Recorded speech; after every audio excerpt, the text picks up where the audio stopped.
Good morning class, welcome to my channel. This is Kanchan Kukreti, your reasoning faculty. आज हम फिर से लौटे हैं अपने सिलोगिज्म के उस टॉपिक को आगे कंटिन्यू करने के लिए. आशा है आपने पहला वीडियो जरूर देखा होगा और पहले वीडियो से आपको एक छोटा सा ओवरव्यू जरूर मिला होगा कि हम इसमें करने क्या वाले हैं. तो आइए आज हम सीखते हैं सिलोगिज्म का आगे वाला पार्ट. लेकिन जिन लोगों ने भी अगर पहला वीडियो नहीं देखा है तो प्लीज उसको देखिए, क्योंकि वो 10 मिनट का वीडियो आपको काफी चीजें क्लियर करने वाला है. तो चलिए आज हम स्टार्ट कर रहे हैं सिलोगिज्म को, दोबारा आगे कंटिन्यू करेंगे. और आज का वीडियो काफी इंपॉर्टेंट है. वैसे तो वीडियो हमारे सारे इंपॉर्टेंट होने वाले हैं, लेकिन आज का सिलोगिज्म इसलिए इंपॉर्टेंट है क्योंकि अगर शुरुआत सही रही तो अंत भी सही रहेगा. ठीक है, तो चलिए हमने बताया था सिलोगिज्म, एक ओवरव्यू ले लेते हैं जो हमने पिछले एपिसोड में सीखा था. सिलोगिज्म जिसे न्याय निगमन बोलते हैं, हमने बताया था एग्जामिनर हमें यहाँ पर क्या देता है, स्टेटमेंट्स देता है. हमें डील किससे करना है, स्टेटमेंट से करना है, यानी किससे करना है, कथन से करना है. एग्जामिनर यहाँ पर कथन देगा, 1 दे सकता है, 2 दे सकता है, 3 दे सकता है, उसका जितना मन करे वो दे सकता है. ठीक है, उसी तरीके से एग्जामिनर उन्हीं स्टेटमेंट्स पर बेस्ड आपको कंक्लूजन्स पूछेगा, जिसे आप हिंदी में निष्कर्ष कहते हैं. आपको स्टेटमेंट के बेस पर, कथन के बेस पर निष्कर्ष बताने होंगे. ठीक है, लेकिन बच्चे ध्यान रखें, सारा गेम ही कथन का है. अगर कथन ठीक से नहीं समझे तो वेन डायग्राम ठीक से नहीं बना पाओगे, और अगर वेन डायग्राम ठीक से नहीं बना पाए तो आप कंक्लूजन में कहीं ना कहीं गड़बड़ जरूर करेंगे. तो ये गड़बड़ ना हो इसीलिए आज की वीडियो है. तो अगर मान लीजिए एग्जामिनर आपको स्टेटमेंट देता है, आप उसकी पिक्चर बनाते हैं, तो उस पिक्चर की हेल्प से आप कंक्लूजन्स डिफाइन करेंगे कि कौन सा कंक्लूजन सही है, कौन सा गलत है. लेकिन काफी चीजें आज हम सीखेंगे इसमें कि सिर्फ सही और गलत नहीं बताना होता. काफी चीजें और होती हैं जो हमें लगती तो सही है लेकिन होती गलत है. कुछ होती गलत है लेकिन लगती सही है. जी हाँ, जितना बोलने से कंफ्यूजन हो रहा है आपको, उतना ही अभी होने वाला है. लेकिन चिंता मत कीजिए, आपकी रीजनिंग फैकल्टी कंचन कुकरेती यहाँ इसीलिए आई है. ठीक है, तो चलिए घबराने की जरूरत नहीं है. स्टेटमेंट में मैंने आपको बताया था बच्चे, 2 प्रकार के स्टेटमेंट होते हैं. एक सकारात्मक जिन्हें पॉजिटिव बोलते हैं, और एक नकारात्मक बोलते हैं. ठीक है, पॉजिटिव स्टेटमेंट में मैंने कहा था आपको स्टेटमेंट कुछ ऐसे आते हैं, जैसे लिखा है all A are B. All A are B का मतलब होता है सभी ए बी हैं. उसी तरीके से मैंने कहा था नेगेटिव आपके पॉजिटिव में दूसरा केस होता है सम का, सम ए आर बी.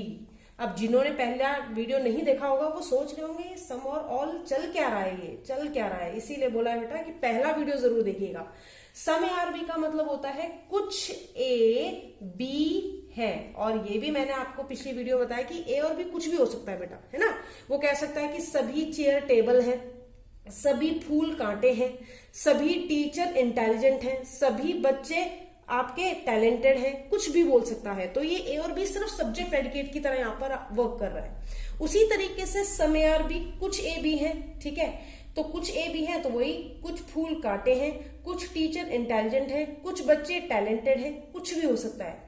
नेगेटिव में भी हमने 2 की केस की बात की थी. नेगेटिव में अगर हम बात करें, एक हमने बात की थी नो ए आर बी. नकारात्मक का साइन ही ये होता है बेटा, इसमें नेगेटिव साउंड आ जाए, नकारात्मक बात आ जाए, जिसके लिए हमने बोला था कि कोई ए बी नहीं है. उसी तरीके से जब हम बोलेंगे सम ए आर नॉट बी, तो उसका मतलब होगा कुछ ए बी नहीं है. ठीक है, तो जहां पे भी नेगेटिव साउंड आता है, नो नॉट की बात आती है, वो कैसा हो जाता है बच्चे, नेगेटिव हो जाता है. ठीक है, नेगेटिव साउंड वाले हैं नकारात्मक. पॉजिटिव जहां पर कोई नकारात्मक बातें नहीं हो रही है वो आपके पॉजिटिव स्टेटमेंट्स हो गए. तो इन्हीं के साथ हमें डील करना है. तो चलिए जानते हैं, आज हम अपनी बात करेंगे, शुरुआत करेंगे पहले केस से, और जो है पॉजिटिव का केस, यानी ऑल ए आर बी का केस. मान लीजिए आपको एग्जामिनर ने स्टेटमेंट दिया all A are B. All A are B जिसे मैंने अभी बताया क्या कहते हैं, सम सभी ए बी है, सभी ए बी है. डायग्राम बहुत इंपॉर्टेंट है. कंक्लूजन तो एग्जामिनर जब देगा तब देगा, पहले इस स्टेटमेंट, इस कथन का डायग्राम बना दीजिए। यानी इस कही हुई बात को जिसे एग्जामिनर ने शब्दों के रूप में ढाला है, आपको इसे पिक्चर के रूप में ढालना है। तो हमने बना दिया भाई, सारे ए क्या है, बी है। तो जो इसने कहा वो मैंने पिक्चर के, चित्र के फॉर्म में डिस्क्राइब कर दिया। मैंने बना दिया सभी ए बी हैं। अब वो ए कुछ भी हो, चेयर हो, टेबल हो, फूल हो, कांटे हो, कुछ भी हो। अच्छा, अब मान लीजिए एग्जामिनर कुछ कंक्लूजन पूछता है, ठीक है, कंक्लूजन यानी निष्कर्ष पूछता है। अब मान लीजिए एग्जामिनर तो कुछ भी पूछ सकता है और वो हर वो चीज पूछेगा जिसमें बच्चे को कंफ्यूजन होगा। तो मान लीजिए पहला प्रश्न वो आपसे करता है ऑल ए आर बी, यानी सभी ए बी हैं। वो आपसे पूछ रहा है कि भाई ये जो स्टेटमेंट है इसके आधार पर बताइए कि सारे ए बी हैं या नहीं है। अब मुझे नहीं लगता कि किसी भी स्टूडेंट को यहां पे कंफ्यूजन होने वाला है।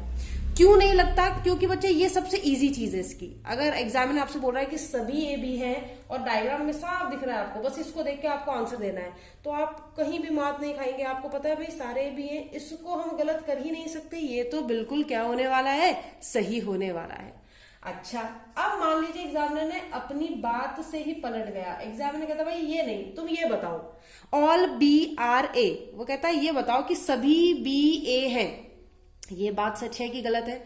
सभी बी ए हैं। तो जब उसने कहा सभी बी ए हैं तो बच्चे ने देखा डायग्राम और कहा इसमें कौन सी बड़ी बात है, सभी बी ए हैं। कहां से हैं? बी बाहर नहीं दिखाई दे रहा, बी ए के अंदर है ही नहीं, तो बच्चे ने कर दिया ये गलत। लेकिन अब यहां से दिमाग का काम शुरू होता है।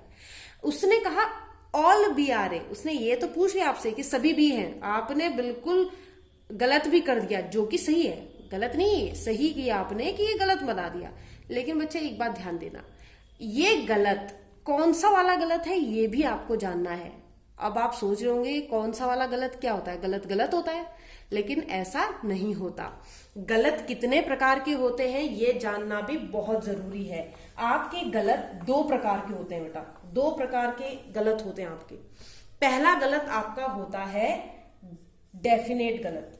डेफिनेट गलत क्या होता है? जो चीज डेफिनेटली फॉल्स होती है, यानी जिसमें आपको शक ही नहीं है, आप कह रहे हो भाई ये तो कंफर्म गलत है। और एक गलत होता है आपका डाउट वाला गलत। डाउट वाला मतलब संदेह है भैया, संदेह वाला गलत है, ठीक है। इस चीज को हम एक एग्जाम्पल से समझते हैं। मैंने आपको बोला कि अभी सिलोगिज्म की क्लास चल रही है। आपने कहा हाँ सही बात है, क्योंकि चल रही है भैया, सबूत है हमारे सामने चल रही है।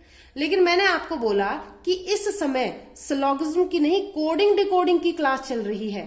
तो ये बात डेफिनेट सही है या गलत है? आप बोलोगे मैम गलत है। मैंने कहा कौन सी गलत है, डाउट करके गलत कर रहे हो या डेफिनेट करके? तो आपने कहा भैया ये डेफिनेट गलत है कि भैया सिलोगिज्म की क्लास चल रही है और आप कोडिंग डिकोडिंग बोल रहे हो, तो ये डेफिनेट गलत हो गया, यानी कंफर्म है कि ये गलत है, निसंदेह ये गलत है। उसी तरीके से अब अगर डाउट वाले फॉल्स की बात करते हैं, यानी कंफर्म गलत नहीं लेकिन संदेहजनक गलत, तो संदेहजनक गलत वो होता है जिसके बारे में कोई जानकारी ना हो बेटा। जानकारी ना हो मतलब जैसे मैंने कहा लॉकडाउन अगस्त तक चल सकता है, लॉकडाउन अगस्त तक चल सकता है, तो भाई हम इसमें हाँ भी भर सकते हैं और ना भी कह सकते हैं, कंफर्म नहीं है। क्यों? क्योंकि हम कौन सा मोदी हैं या हम कौन सा अमित शाह है जो हम बता देंगे, और अगर हम वो होते भी तो भी कंफर्म नहीं है कुछ, तो डाउटफुल फॉल्स है, मतलब हो भी सकती है ये चीज और नहीं भी। यानी कि जहां पर भी संदेह आ जाए और आपको उस चीज के बारे में जानकारी ना हो, उससे आप क्या करते हैं बेटा, डाउटफुल फॉल्स करते हैं। तो यहां पर ये जो आपने गलत किया है ये डाउट की वजह से किया है। अब कुछ बच्चों के दिमाग में आ रहा होगा कि ये डाउट कैसा, चित्र दर्शा रहा है तो डाउट कैसा, चित्र बोल रहा है ना कि सारा भी ए के अंदर कहां दिख रहा है। लेकिन बच्चे एक बात देखना, स्टेटमेंट जो कह रहा है, स्टेटमेंट कह रहा है all A are B. Statement ने साफ बोला है कि सभी ए जो है वो बी के अंदर है, यानी आपको जानकारी किसके बारे में, ए के बारे में, और क्या जानकारी है कि ए बी के अंदर है, लेकिन वो बी कहाँ है इसके बारे में कोई जानकारी नहीं। अब बच्चे कहेंगे जब जानकारी नहीं थी मैम तो डायग्राम क्यों बना दिया? तो बेटा ये तो एक रिप्रेजेंट किया है कि हमें बस इतना पता है कि ए बी के अंदर है। अब वो बी का सर्कल इतना बड़ा था या इतना बड़ा था या उतना ही था जितना ए का है, क्योंकि हो सकता है कोई बच्चा ऐसे क्लेम कर दे, बोले कि मैम जितना ए है उतना ही बी भी है, ए की और बी की बाउंड्री मैच भी तो कर सकती है। ए बी के ही अंदर है, हमने कब कहा कि ए बी के बाहर है? ए बी के ही अंदर है, लेकिन ए और बी की बाउंड्री एक जैसी भी तो हो सकती है। हो सकता है ए का प्लॉट हो आपका 2 बीघा का और बी का भी प्लॉट 2 बीघा का ही हो, और मैं कहूँ ये लैंड इसी लैंड के अंदर आती है, तो बात क्या ओवरलैपिंग की हो जाती है? दोनों सर्कल ओवरलैप भी तो कर सकते हैं। मैंने कहा हाँ यार कर तो सकते हैं, लेकिन दिक्कत ये है कि बी के बारे में जानकारी नहीं है, और जिसके बारे में जानकारी नहीं है बेटा उसके बारे में हम कुछ नहीं बता सकते। तो फिर यहीं से आपको कंफर्म होता है कि ये क्या है बेटा, डाउट है। ये सच भी हो सकता है, गलत भी हो सकता है, और तब तक नहीं बता सकते जब तक इस बी के बारे में कोई आगे जानकारी नहीं मिल जाती। अगर अभी भी कंफ्यूजन है तो प्लीज कमेंट सेक्शन में बताते रहिएगा, ताकि मैं नेक्स्ट वीडियो में आपके डाउट्स क्लियर कर पाऊं। ठीक है, चलिए थर्ड मान लीजिए एग्जामिनर का मन है, एग्जामिनर कहता है भाई ये बताओ सम ए आर बी। मैंने पहले ही कहा है एग्जामिनर कंक्लूजन कितने भी पूछ सकता है। अब वो कहता है कुछ ए बी है, सम ए आर बी, क्या ये बात सही है? जैसे ही उसने कहा कुछ ए बी है, तो बच्चों ने डायग्राम को देखा। देखना ही डायग्राम को है, सब चीजें तो डायग्राम ही बता रहा है। तो बच्चे ने बहुत अच्छे से डायग्राम को देखा। बच्चे ने कहा कि भाई मैम यहाँ से पता चल रहा है कि सारे ए बी हैं, लेकिन आप तो पूछ रही हो कुछ ए बी हैं, तो ये बात गलत हो गई। ऐसा बच्चों ने कहा है, मैंने नहीं कहा है, बच्चे ही कह रहे हैं। ठीक है, लेकिन अगर मैं आपसे कहूं बेटा कि ये गलत नहीं है, तो बच्चा दिमाग लगाएगा। कुछ बच्चे ये भी कह रहे हैं सही है, हाँ, लेकिन ये एक्चुअल में सही ही है। सही क्यों है जरा समझना। उसने कहा सारे ए बी के अंदर है। मैंने कहा ठीक है, सबूत दिख रहा है कि सारे ए बी के अंदर है। अब अगर कोई तुमसे आके पूछ ले कि भैया ये बात सच है क्या कि ए का कुछ पार्ट जो है वो बी के अंदर रहता है, तो मैंने कहा ये क्या बात हुई। जब सारा का सारा ए बी के अंदर है, तो उसका कुछ पार्ट में आप इतना ले लो, आप इतना ले लो, आप पूरा आधा ले लो, वो सारा का सारा बी के अंदर तो होगा। इसमें पूछने वाली क्या बात है? इसका मतलब ये बात बिल्कुल सही है। ठीक है, जिन लोगों को समझ में नहीं आया अब समझना। मान लीजिए किसी ने आपको बोला ये है कंचन मैम, और कंचन मैम कहाँ है? मैंने कहा किसी क्लास के अंदर बैठ के पढ़ा रही हैं, किसी क्लास के अंदर है कंचन मैम। ये कंचन मैम ए मान लो और एक क्लास को बी मान लो। मैंने कहा कंचन मैम क्लास के अंदर है। तो अब अगर कोई आपसे पूछ ले कि भैया आपको ये तो पता है कि कंचन मैम क्लास के अंदर है, तो जरा ये बताना कंचन मैम के दोनों पैर कहीं क्लास के बाहर तो नहीं घूम रहे हैं? तो ये बात तो बेवकूफ वाली होगी। क्यों? क्योंकि जब कंचन मैम क्लास के अंदर है तो कंचन मैम के दोनों पांव भी क्लास के अंदर होंगे, बाहर थोड़ी ना छोड़ के आ जाएंगी, है ना। शूज थोड़ी ना जो बाहर छोड़ के आ जाएंगी। अगर कोई बोले भाई कंचन मैम के दोनों हाथ क्लास के अंदर हैं, तो बिल्कुल कंचन मैम के दोनों हाथ क्लास के अंदर है। अरे कंचन मैम अपना सर क्लास के अंदर तो नहीं छोड़, क्लास के अंदर ही है ना, बाहर तो नहीं छोड़ा ही। अरे हाँ, जब कंचन मैम क्लास के अंदर है तो कंचन मैम का सर भी क्लास के अंदर होगा। यानी कि जब कंचन मैम क्लास के अंदर है तो उनकी बॉडी का हर एक पार्ट क्लास के अंदर ही होगा।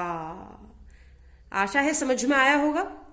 बिल्कुल वैसे ही यहां पर जब बोल रहे हैं कि सम ए आर बी, ए को कंचन मान लो, मैंने कहा कुछ ए बी के अंदर है, तो जब सारी है तो इतनी हो, उसको प्रूफ करने की क्या जरूरत है? वो तो निसंदेह रूप से होगी ही होगी। तो बच्चे ये समझ में आ गया होगा। अब बात करते हैं नेक्स्ट की। नेक्स्ट में मान लीजिए एग्जामिनर बोलता है सम बी आर ए। अब उसने बोला कुछ बी ए है। जैसे ही उसने बोला कुछ बी ए है, तो कुछ बी ए है, जरा डायग्राम जरा ध्यान से देखिएगा। कुछ बी ए है क्या? कुछ बी का पार्ट ए के अंदर है क्या? अब बच्चा कहेगा भाई बी के बारे में तो जानकारी नहीं है मैम, आप ही ने बोला था कि बी के बारे में जानकारी नहीं, कैसे बता दे। लेकिन बेटा एक चीज होती है, बहुत छोटी सी चीज होती है, कॉमन सेंस, जिसका रीजनिंग में बहुत इस्तेमाल होता है। कॉमन सेंस का इस्तेमाल कीजिए। उसने भले ही बी के बारे में कुछ ना बताया हो, लेकिन कुछ तो जरा देखिए। ए ने बी के अंदर अगर ए है तो उसने ए ने बी का इतना पार्ट घेरा है कि नहीं घेरा है? बिल्कुल घेरा है। यानी बी के इतने पार्ट में ए ने कब्जा किया हुआ है। इसका मतलब बी का इतना पार्ट, ये जो कुछ पार्ट है ये बी का ही तो है बेटा। तो बी का कुछ पार्ट ऑटोमेटिकली ए के साथ शेयरिंग कर रहा है कि नहीं कर रहा है? ए के अंदर आ रहा है कि नहीं आ रहा है? आ रहा है। तो भैया सम बी आर ए गलत होगा कि सही होगा? बिल्कुल सही होगा, इसमें कोई शक की बात ही नहीं है। ठीक है, तो ध्यान रखना बेटा कि बच्चे समझते हैं कि स्टेटमेंट जो दिया होगा उसको सही कर देना है, बाकी सब गलत है। इतना आसान होता तो स्लॉग्स थोड़ी ना होता। इतना आसान होता तो बैंक वाले बच्चे ऐसे ही थोड़ी ना पागल हो रहे होते, है ना। तो उसने कहा बी का कुछ पार्ट ए के अंदर है, तो बिल्कुल ए ने जो पार्ट कब्जाया हुआ है बी का, वो बी का ही पार्ट है। ये मकान मालिक है बेटा, और ये मकान मालिक के घर में अलग अलग कमरे हैं, अगर किराएदार यहाँ रह रहा है तो मकान मालिक के ही प्रॉपर्टी में रह रहा है, ठीक है, तो उसकी प्रॉपर्टी उसने कब्जाई हुई है, ठीक है। अच्छा, अब बात करते हैं नेक्स्ट कंक्लूजन की। मैंने पहले कहा कंक्लूजन्स का कोई अंत नहीं है, मतलब एग्जामिनर आपसे पॉजिटिव नेगेटिव कंक्लूजन पूछ सकता है। तो नेक्स्ट कंक्लूजन की बात करें तो नेक्स्ट कंक्लूजन है फिफ्थ कंक्लूजन। मान लीजिए एग्जामिनर अब आपसे कहता है no A are B. No A are B का क्या मतलब है? नो ए आर बी का मतलब है कोई भी ए बी नहीं है। अब जरा दिमाग लगाना, बात आ गई किसकी? नकारात्मक निष्कर्ष की। नकारात्मक, नेगेटिव, मैम ने क्या बताया था पिछले एपिसोड में? मैम ने बताया था आपसे कि बेटा नो ए आर बी का Venn diagram, no A are B का वेन डायग्राम ऐसा बनता है, बताया था कि नहीं? अगर मैम ने बताया था नो ए आर बी का डायग्राम ऐसा बनता है, यानी ये नेगेटिव साइन होना बहुत जरूरी है। ए और बी के बीच में कोई भी संबंध नहीं है, तो ए और बी का इंटरेक्शन तो कभी होना ही नहीं चाहिए, लैपिंग तो होनी नहीं चाहिए कहीं पर भी नहीं। तो अगर वो आपसे कह रहा है कि नो ए आर बी, तो नो ए आर बी में ए और बी का संबंध नहीं होना चाहिए, लेकिन ये तो हम कुछ और ही देख रहे हैं। हम तो देख रहे हैं कि स्टेटमेंट कह रहा है ए का पार्ट बी के अंदर रहेगा, और अगर ए बिंदास बी के अंदर घूम रहा है तो मैं ये प्रूफ कैसे करूं कि कोई भी ए क्या नहीं है? बी नहीं है। इसके लिए तो ए को बी के बाहर निकालना जरूरी है, जो कि मेरे हाथ है बंधे हुए, मैं निकाल ही नहीं सकती। स्टेटमेंट के विरुद्ध तो आप जा ही नहीं सकते, डायग्राम में छेड़छाड़ कैसे कर ले भैया? तो इसका मतलब ये क्या है? गलत। लेकिन क्या आप मुझे ये बताएंगे कि ये गलत कन्फर्म गलत है या डाउट वाला गलत है? क्योंकि अभी हमने बात की कि कुछ गलत डाउट वाले होते हैं और कुछ गलत डेफिनेट गलत होते हैं। तो बच्चे ये वाला गलत कैसा है? ये डेफिनेट गलत है, कंफर्म गलत है, इसके लिए सबूत की जरूरत नहीं है।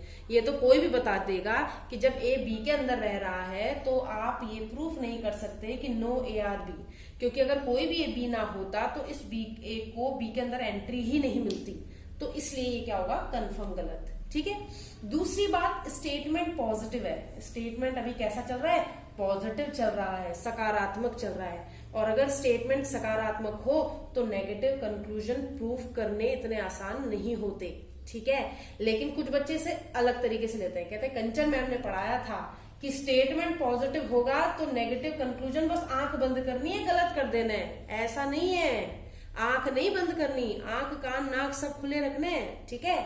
तो चलिए नेक्स्ट देखते हैं। नेक्स्ट बोल रहा है no B R A. No B R A, तो नो बी आर ए जब उसने बोला तो नो बी आर ए अगर आप देख पा रहे होंगे, वो कह रहा है कोई भी बी ए नहीं है, कोई भी बी ए नहीं है। क्या ये बात सही है? कोई भी बी ए नहीं है, क्या ये बिल्कुल सच बात है कि कोई भी बी ए नहीं है? अगेन कैसा है? नेगेटिव है, नेगेटिव है। और कह रहा है बी का ए से कोई संबंध नहीं। मैंने कहा भैया अगर बी का ए से कोई संबंध ना होता तो बी अपने घर में इसको एंट्री देता ही क्यों? यानी ए का बी से कोई संबंध ना होने के लिए फिर से अगेन डायग्राम तो ऐसे ही बनना चाहिए, है ना।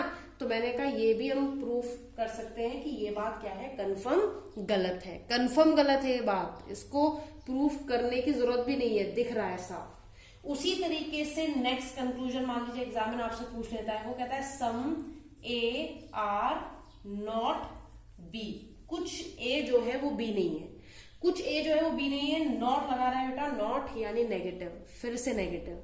बच्चे कह रहे हैं negative, some A are not B, कह रहा है कुछ ए का पार्ट ऐसा है जो बी के अंदर नहीं है। अब जरा देखो, ए का कुछ भी पार्ट ऐसा है जो बी के अंदर नहीं है? मैंने कहा है ही नहीं ऐसा, सारे ए को बी ने अपने अंदर किया हुआ है। अब वो कह रहा है ए का कुछ पार्ट ऐसा है जो बी के अंदर नहीं है, तो मैंने कहा ऐसा कोई पार्ट दिख रहा है क्या आपको? कह रहा नहीं, सारा ए बी है। तो अगर सारा ए बी है तो कुछ ए बी ना हो, ऐसा तो हो ही नहीं सकता, यानी ये भी क्या होगा? गलत। कैसा गलत? डाउट वाला गलत या कंफर्म वाला गलत? डाउट वाला नहीं है ये कंफर्म गलत है। Some A are not B proof ही नहीं कर सकते। कुछ पार्ट बाहर छूटा हो तो हम थोड़ा दिमाग भी लगाए, पर बाहर कुछ छूटा ही नहीं, प्रूफ क्या करें, ठीक है। अब बात आती है लास्ट, ठीक है, लास्ट है, लेकिन बस यही है जो सबसे बड़ी समस्या का कारण है। Some A are not B के बाद जो लास्ट हम करने वाले बेटा, आपको शो हो रहा होगा, शो नहीं हो रहा है तो आप इधर देख लीजिए, ठीक है। तो अगर वो कह रहा है some B are not A, some B are not A, कहता है कुछ भी ऐसा है जो क्या नहीं है? ए नहीं है। अभी तक भी नेगेटिव की बात हो रही थी, अभी भी नेगेटिव की बात हो रही है, कह रहा है some B are not A. तो मैंने कहा लेकिन अब बहुत बड़ा फर्क आ गया बेटा, अब उसने कहा कुछ बी का पार्ट ऐसा है जो ए नहीं है। बच्चों ने आओ देखा ना ताओ लगा दिया कि हाँ भैया सही है। गजब। मैंने पूछा क्यों, तो कहता है क्या बात कर रही हो ma'am, some B are not A, B का कुछ पार्ट ए नहीं है, दिख नहीं रहा है मैम, देखो ये साफ साफ तो दिख रहा है, देखो ये बी का पार्ट है जो वो ए के अंदर नहीं है।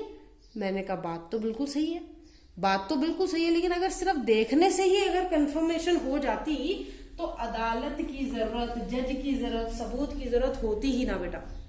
उसने कहा some B are not A, अगर वो कह रहा है कुछ भी ऐसा है जो ए नहीं है, उसके लिए देखने में तो लग रहा है कि बी का कुछ पार्ट ए के अंदर नहीं है, लेकिन अदालत सबूत मांगती है, सिलॉग्स भी सबूत मांगता है। सिलॉग्स कह रहा है भाई एक बात बताओ, मैंने तुम्हें सिर्फ इतनी जानकारी दी कि ए को बी के अंदर कर दो, तुमने कर दिया।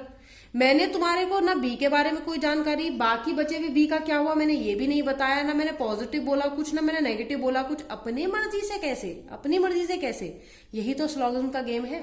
उसने कहा कुछ भी ए नहीं है, देखने से लग रहा है, बिल्कुल लग रहा है, लेकिन बेटा देखने से और प्रूफ करने के लिए सबूत होने की जरूरत होती है, और कोई भी चीज प्रूफ करने के लिए सबूत नहीं है तो आप उस चीज को प्रूफ नहीं कर सकते। ये दिमाग में बैठा लीजिए, सिलॉगिज्म चैप्टर ही ऐसा है, न्याय निगमन ऐसी नहीं है इसका नाम, ठीक है। इस चैप्टर का नाम न्याय निगमन ऐसे ही नहीं पढ़ा, यहीं से तो पढ़ा है, ठीक है। तो मैंने कहा कि some B are not A, ये गलत होगा क्या फिर? मैंने कहा मैंने ये भी कब कहा कि ये गलत होगा, लेकिन बेटा ये कौन सा गलत होने वाला है, ये डाउट वाला गलत होने वाला है। क्यों? क्योंकि बी का पार्ट जो ये छूटा हुआ है, ये तो हमारे हिसाब से है कि छूटा हुआ है, हो सकता है ए का जितना पार्ट है उतना ही बी का होता, ओवरलैपिंग वाला सीन हो रहा होता, ऐसा भी हो सकता था।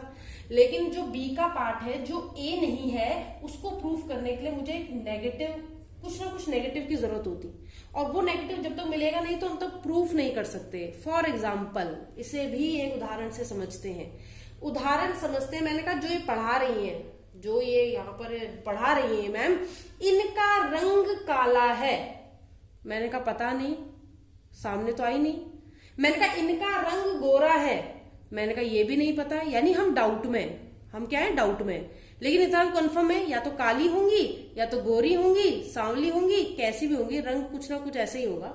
लेकिन बच्चे यहाँ पर ध्यान दें कि जब मुझे उस बी के बारे में जानकारी नहीं है, जब हमें जानकारी नहीं है कि पढ़ा कौन रहा है, तो उसके बारे में कोई भी निष्कर्ष बताना अभी संभव ही नहीं है। इसलिए मैंने इसे ना सही बोला ना गलत बोला। मैंने कहा भाई सबूत तो है नहीं हमारे पास, क्योंकि हमने देखा नहीं है कभी, बी के बारे में हमें पता नहीं है, लेकिन इतना कंफर्म है कि भैया ये डाउट का केस है, ऐसा हो भी सकता है और नहीं भी। बी का कुछ पार्ट ए के बाहर जो है या नहीं भी है, जो बी का पार्ट बचा हुआ है, अगर बचा हुआ है तो वो ए हो भी सकता है और नहीं भी हो सकता है। तो ध्यान रहे बेटा कि यहाँ पर बी की बाउंड्री हमने ऐसी बनाई है, तो ऐसा भी हो सकता था ये ए और यही ए होता जो बी के अंदर होता था, यानी बी भी उतना ही होता जितना ए होता, बिल्कुल। तब कैसे प्रूफ कर लेते? इसीलिए जिस बी की बाउंड्री के बारे में जानकारी ही नहीं है, उस बी का बचा हुआ पार्ट बचा भी है कि नहीं बचा है हमें क्या पता है, तो वो नेगेटिव है पॉजिटिव है हम ये नहीं बता सकते, ठीक है। अगर यहाँ पे कुछ ना कुछ नेगेटिव बोला होता बी के बारे में, जो कि बोला ही नहीं है, तो जब तक बोला नहीं होगा तब तक हम इसे प्रूफ नहीं कर सकते, ठीक है। तो अगर एग्जामिनर आपको इस तरह का स्टेटमेंट देता है, कंक्लूजन कैसे भी पूछ ले, इनके अलावा और कोई कंक्लूजन नहीं आ सकता, ये भी गारंटी है, ठीक है। और कंक्लूजन कैसे भी पूछ ले तो आप इस तरीके से इसका जवाब देने वाले हैं, ठीक। एक और चीज मैं आपको समझा दूं, कुछ बच्चे अभी सोच रहे हैं, जो बिल्कुल जिन्होंने पहले पढ़ा हुआ है मुझसे वो जानते हैं, लेकिन जो बच्चे पहली बार पढ़ रहे हैं वो सोच रहे होंगे कि मैम हमें इससे क्या मतलब कि ये डाउट वाला गलत है, ये कंफर्म वाला गलत है, हमारे लिए तो गलत गलत ही है ना, गलत है तो गलत है, हमें क्या करना है, हमें कौन सा एग्जामिनर ये पूछेगा कि डाउट वाला गलत कंफर्म वाला गलत। लेकिन मैं आपको बता दूं, एग्जामिनर आपसे पूछेगा, ठीक है। एग्जामिनर का सिर्फ ये क्वेश्चन नहीं होगा कि भाई ये बताइए कि सही फॉलो कौन सा कर रहा है, कौन सा अनुसरण कर रहा है, या वो ये नहीं पूछेगा कि कौन सा अनुसरण नहीं कर रहा है, वो आपसे ये भी पूछेगा बेटा कि कौन सा कन्फर्म गलत है, यानी कौन सा डेफिनेटली फॉल्स है, कौन सा निश्चित रूप से गलत है। तो जब वो पूछेगा निश्चित रूप से कौन सा गलत है, तब आप फंस सकते हैं। तो इसलिए आपको पता होना चाहिए कि हम गलत डाउट वाले कौन से कर रहे हैं, यानी संदेह की वजह से किसको गलत बताया जा रहा है, और जो कंफर्म गलत है, निश्चित रूप से गलत है, वो कौन से है। तो इनका ज्ञान होना बहुत जरूरी है। तो एग्जामिनर ये भी पूछ सकता है कि कौन सा फॉलो कर रहा है, तो आप बताएंगे पहला, तीसरा और चौथा फॉलो कर रहा है, अनुसरण कर रहा है। अगर वो बोले कि भाई कौन सा फॉलो नहीं कर रहा है, कौन सा अनुसरण नहीं करता है निष्कर्ष, तो आप बोलोगे दूसरा, आपका 5वां, 6वां, 7वां और 8वां आपका जो निष्कर्ष है वो अनुसरण नहीं कर रहा है। लेकिन अगर वो आपसे पूछ ले कि भाई निश्चित गलत कौन से हैं, यानी डेफिनेट रॉन्ग कौन से हैं, तब आप इनको नहीं बताओगे, इन दोनों को नहीं बताओगे, डाउट वाले हैं बेटा। तो निश्चित में आपके 5वां, 6वां और 7वां निष्कर्ष आ जाएगा। ठीक है, आशा है आपको ये एपिसोड जरूर समझ में आया होगा। आज के लिए इतना ही रखते हैं। अगले एपिसोड में दूसरा वाला केस लेके आने वाले हैं। ठीक है, धीरे धीरे ही लेवल बढ़ाएंगे। जिन लोगों को लग रहा है कि मैम ये बहुत बेसिक सी चीजें जो आप हमें सिखा रही हैं, तो बच्चे हमें हर एक बच्चे को लेके चलना है। वो बच्चा जो बिल्कुल आज स्टार्टिंग से तैयारी कर रहा है, वो बच्चा जो मेंस देने जा रहा है, वो बच्चा जो पहली बार एग्जाम दे रहा है या जिसको काफी साल हो गए एग्जाम देते हुए, उन सबके, क्योंकि कॉन्सेप्ट ऐसा पढ़ा रहे हैं कि आप एक बार वीडियो देखेंगे, आपको एक बार अगर चैप्टर समझ लेंगे तो फिर आपको किसी भी बुक की किसी की भी जरूरत नहीं है, आप 2 सेकंड में आंसर निकालेंगे। तो बेसिक जानना बहुत जरूरी है। तो अगर आपको ये वीडियो पसंद आया हो तो आप इसे लाइक कीजिएगा, सब्सक्राइब कीजिएगा, और हाँ, सबसे जरूरी चीज, लाइक और सब्सक्राइब से भी ज्यादा जरूरी है, कमेंट सेक्शन में जरूर बताइएगा कि यहां तक आपको कोई दुविधा है। अगर कोई भी डाउट है किसी को भी लेकर, तो आप प्लीज कमेंट सेक्शन में जरूर बताइएगा। आपके डाउट वहां पर क्लियर किए जाएंगे। ठीक है, तो ध्यान रखिएगा, इसको ढंग से समझिएगा, एक बार फिर से दिमाग लगाइएगा, दोबारा करने की कोशिश कीजिएगा कि क्या समझाया है। ठीक है, प्रैक्टिस बहुत जरूरी है बेटा, प्रैक्टिस नहीं करेंगे तो पूरा वैनिश हो जाएगा, किसी मेहनत का कोई फायदा नहीं है। ठीक है, चलिए, थैंक यू क्लास, और सुरक्षित रहिए अपने घर में और पढ़ते रहिए सिलॉगिज्म। चलिए, नेक्स्ट वीडियो के साथ जल्दी मुलाकात होगी, तब तक के लिए गुड बाय।